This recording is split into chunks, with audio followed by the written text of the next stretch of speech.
La espectroscopía ultravioleta visible se basa en el análisis de la cantidad de radiación electromagnética que puede absorber o transmitir una muestra en función de la cantidad de sustancia presente.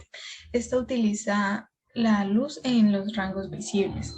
Además, la espectroscopía se fundamenta en el proceso de absorción de radiación ultravioleta con una longitud de onda comprendida entre los 160 y 780 nanómetros por una molécula. La absorción de esta radiación causa el cambio de un electrón en estado normal a un estado de excitación.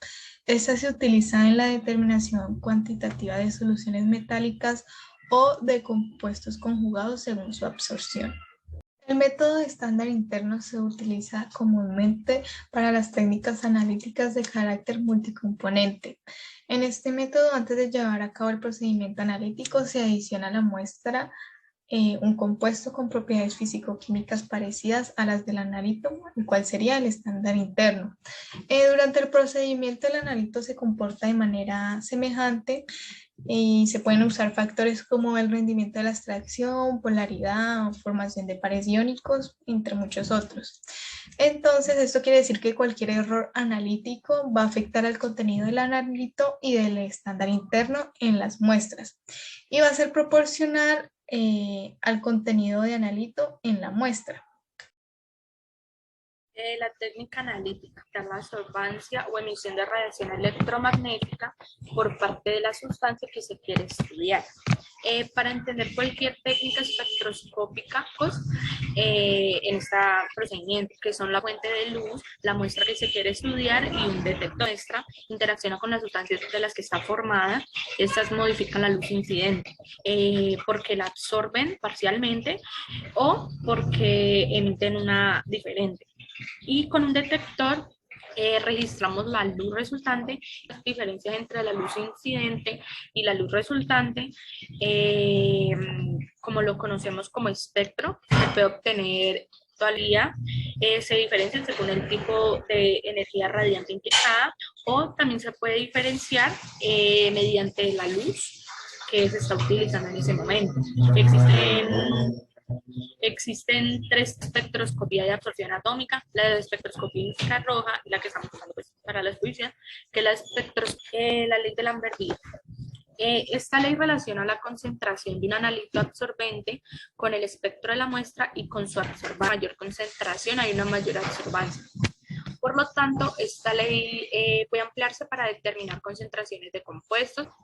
También se puede decir que esta ley es un resumen de otras leyes que nos permiten relacionar la fracción de la radiación absorbida con la concentración de... Esto se cumple para cualquier proceso de absorción en cualquier zona del espectro y se basa en que cada unidad de longitud a través de la absorbe la misma fracción de la radiación. En la fórmula, donde una longitud de onda dada es igual a B, la cual sería la longitud de paso de la cubeta, por C, que es el coeficiente de extinción.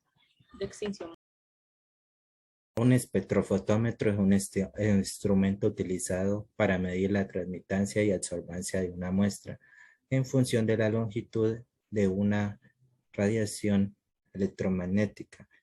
El espectrofotómetro está compuesto por 4 partes principales, que son la fuente, el monocromador, compartimento de muestras, el detector. La fuente son lámparas que miden la luz por incandescencia. Eso quiere decir que contiene distintas longitudes de onda con distintas intensidades. A lo largo de todo el recorrido de luz dentro del espectrofotómetro se encuentra una serie de lentes y espejos cuyo propósito es transmitir y enfocar la radiación a través de todas las partes del instrumento. Un monocromador está compuesto por 3 partes. Una rendija de entrada que esta delimita la cantidad de luz proveniente de la fuente y un dispositivo de dispersión de luz para obtener una longitud de onda deseada. Y tercero, una rendija de salida por la cual la radiación monocromática es dirigida a la muestra. El compartimiento de muestra es donde se coloca la muestra con un espesor conocido. Normalmente se disuelve en una cubeta de paso óptico sobre la que se incide la luz monocromática. Por último tenemos un detector, que es el que recibe la señal de intensidad de la luz transmitida a cada longitud de onda y transforma en señal eléctrica con bajo ruido, alta sensibilidad y amplifica varias etapas a lo largo de todo el dispositivo.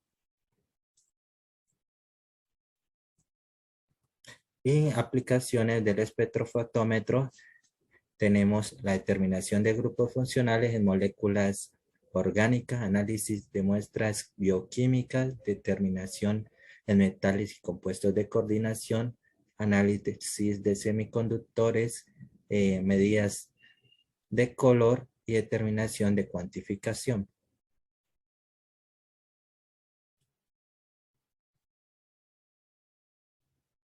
A continuación,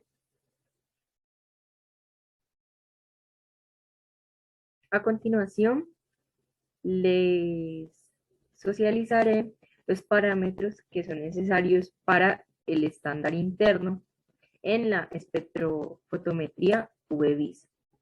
Bueno, las propiedades físico-químicas del analito, tanto como las del estándar interno, son semejantes. Es decir, la polaridad, la formación de complejos, etc. Bueno, no hay interacciones entre el analito y el estándar interno. Se denomina absortividad a la medida de la luz absorbida por una solución. Necesitamos esta definición para los últimos dos parámetros, que son baja absortividad del analito en la región de alta absortividad del estándar interno. Alta absortividad del analito en la región de baja absortividad del estándar interno. Bueno, el estándar interno no es un componente natural de la muestra. Para esto les he traído un ejemplo. Bueno, la muestra problema será el etilbenceno en pintura. Cabe destacar que estos datos se sacaron de manera aleatoria. Bueno, este compuesto, teniendo en cuenta que es aromático, tiene una absorbancia entre 200 y 500 nanómetros. El color en el que absorbe es el azul y el color complementario es el amarillo. Para este ejemplo utilizaremos como patrón interno el tolueno. Bueno, como podemos ver en los datos, se adiciona la misma cantidad a cada una de las muestras. Bueno, con respecto a la gráfica, primero tenemos que hacer una gráfica con la señal del analito versus la concentración del analito, después otra gráfica con la señal del tolueno versus la concentración del tolueno. Esto da una gráfica lineal. Posteriormente se realiza una gráfica con la señal del analito sobre la señal del estándar interno en función de la concentración del analito sobre la concentración del estándar interno. Bueno, tenemos que en la ecuación de la recta, que es YMX más B, Y sería la señal del analito sobre la señal del estándar interno. M, que es la pendiente, sería la sensibilidad del método. X sería la concentración del analito sobre la concentración del estándar interno, más la intersección. A partir de estas soluciones patrón, se prepara la disolución problema, que en este caso es CX. como vienen por aparte las gráficas, entonces se separa la señal del etilbenceno sobre la señal del tolueno en la disolución problema. Bueno, ya teniendo igual concentración del etilbenceno y del tolueno, teniendo en cuenta la gráfica de regresión lineal, sabiendo ya estas concentraciones, en